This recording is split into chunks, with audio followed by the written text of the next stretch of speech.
Hi అండి. ఈరోజు డిన్నర్లోకి chicken curry చేశాను. ఎలా చేశానో సింపుల్గా చూసేయండి.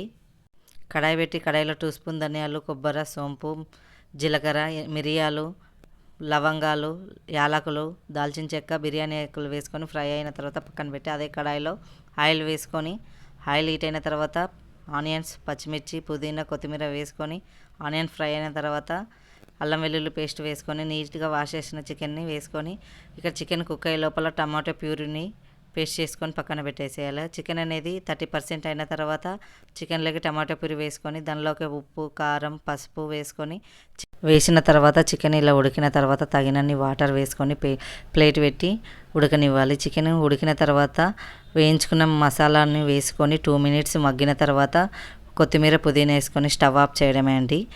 మీకు ఈ చికెన్ కర్రీ రెసిపీ ఎలా అనిపించిందో కామెంట్ చేయండి. Please subscribe my channel, follow me. Thank you watching.